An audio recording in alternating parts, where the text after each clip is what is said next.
Now, do you know how many prisons, state prisons, are run out of Illinois? Offhand, I don't know. I mean, there's at least 30, 40. I know the actual population of the Illinois prisons are approximately 45,000 from the latest information that they put out. That's actual prisoners in prison there. Okay. So the point I would like to emphasize, when you're choosing books, don't second guess us. We are constantly surprised by what prisoners ask for. And for instance, one of the popular books is The Prince by Machiavelli. And I bet a lot of you have that in your bookshelf from when you went to college. It's a classic. And it is asked for often. Sometimes somebody wants Plato. We have a lot of people that actually request the classics. Yes, of all kinds, Shakespeare, everything. Yeah, and a lot of people want, a fair number of people want books in foreign languages or foreign dictionaries, including, languages like Tagalog or, I'm probably not pronouncing that right, Romanian, offbeat languages, not just Spanish, although we get a lot of interest in Spanish, and we do carry Spanish-English dictionaries, which are a little more expensive than the regular dictionaries. Okay, back to being a book. We really haven't gotten to being a book. We've been you picking your books.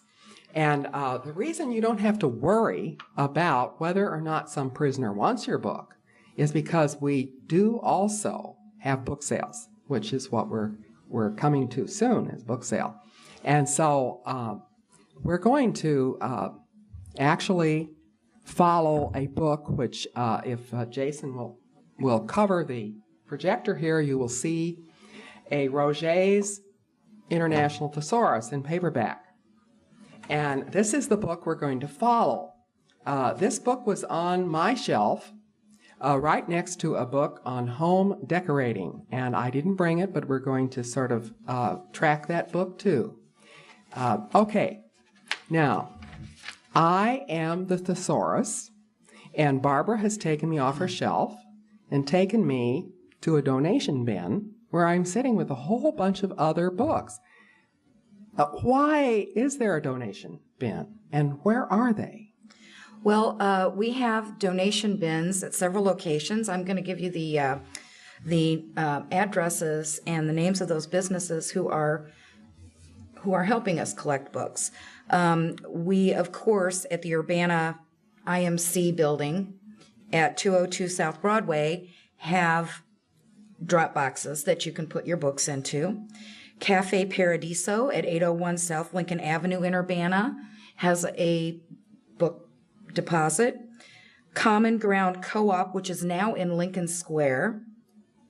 Strawberry Fields at 306 West Springfield in Urbana. And that's Rentertainment at 516 East John Street in Champaign. We have donation bins that are locked.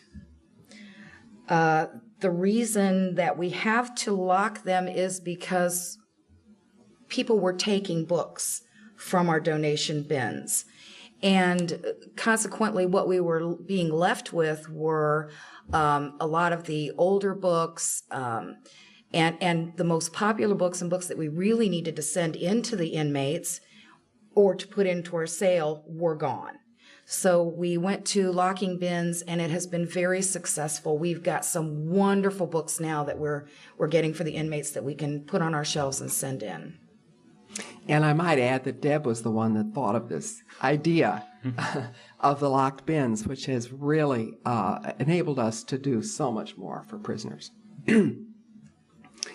So can these books, now that they have been, well, how do they get from the bin? How do I, the book, get from inside this bin to wherever I'm going to go? What happens next from the bin? We have a volunteer that picks up regularly the book donations, loads them in his car, and brings them to the IMC building and unloads them and carries them into the basement where we are located for our sorters. So, can I, as a book, get comfortable on another shelf at the IMC? Am I going to get out of this uncomfortable bin and into a shelf? Not quite yet. The books have to go through a sorting process. They get sorted into 3 different piles by the person who first touches them. There are shelves for mailing the books to prisoners for taking to the jail libraries, which we also run. The books may go into storage for the book sale.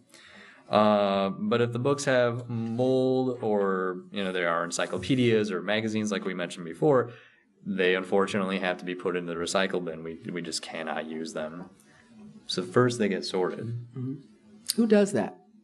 Usually this is done by key staff volunteers, but others who have access to the bins, who feel comfortable classifying books, and have been, kind of led through the process once or twice with a key staff volunteer, are welcome to do it as well.